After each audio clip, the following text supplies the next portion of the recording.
Good morning, good afternoon, good evening. This is Alan Burgos from the hashtag Walk with Land channel. Welcome and welcome back to our channel.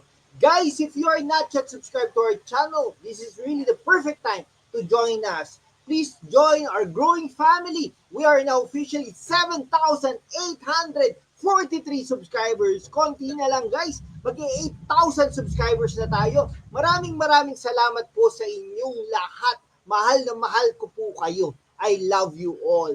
Okay, so ang pag-usapan po natin ngayon ay may si Senator Raffy Tulfo na pumapangalawa na po kay Sara Duterte sa pagkapanguluhan sa 2028 ay may gimmick na bago. Ito po ay ang mga libreng gupit no sa mga tatay. Free haircuts for dads.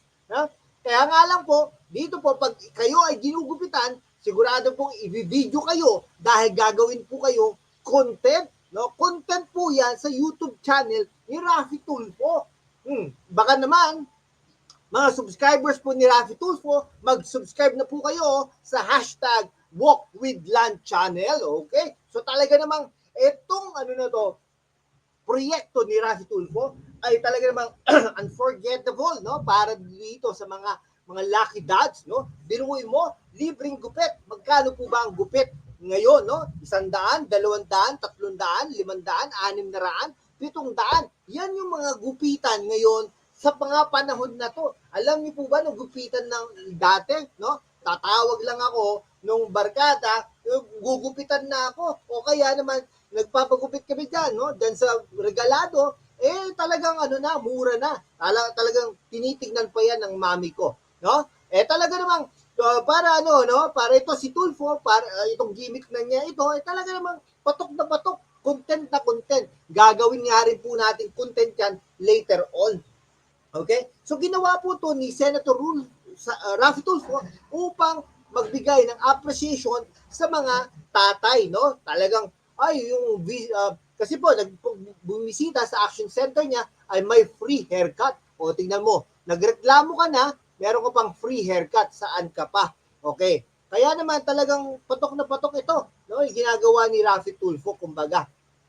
Okay? So yun po no. Tapos syempre no, tapos pinost niya pa sa Instagram, sa YouTube, sa Facebook. Ay talagang kitang-kita ito si si Raffy Tulfo, content pa lang, milyonaryo ka na. No, saan ka pa?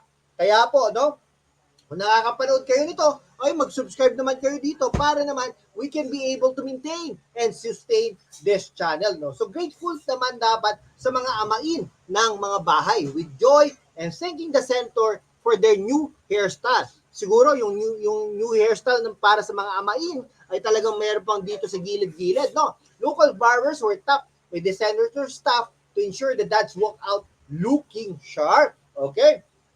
Kaya na magkano kayong bayad noon? Siyempre, papasikatin ni Raffy Tulfo itong mga barbero na ito. No? So para sa lahat ng ama at nagsisilbing ama ng tahanan, maraming salamat po sa inyong di matatawarang sakripisyo at pagkalinga ayon kay Raffy Tulfo. No? Kaya naman, taos-pusong pagbati sa inyo ng Happy Father's Day. Magandang to So, sa mga susunod na panahon nga, no, taon, ito ang mga surprises natin na pwedeng pag-isipan, no? At saka pwede rin natin itong gawing content sa mga amain, no? At dahil dyan, Gina G, goods the goods, sa tuwa at pasasalamat, ang mga gopings nating tatay ay sus, nako, gamit na gamit, talagang content ni Raffy Tulfo in action, okay? So yun, no, RTIA, Raffy Tulfo in Action Center noong Biyernes, June 14, dahil sa pa-advance Father's Day street sa kanila ni Senator Raffy Tulfo.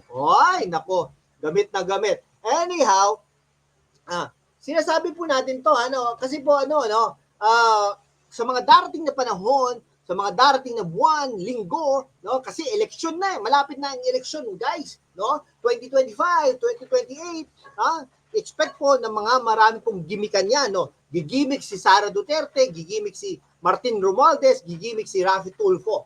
Yan po yung tatlong yan. Pero yung pangatlo, si Martin Romualdez, hindi po mananalo yan. Kahit po nakapangalan na sa kanya, mga bigasan na yan, pagmumuka, poster, wala po, hindi po mananalo yan, no? Kung at least pangalawa po yan, no? Kasi gagamit ng government machinery, political machinery, gagamit po yan at least pangalawa. Pero never po mananalo na number 1. Bakit kamo?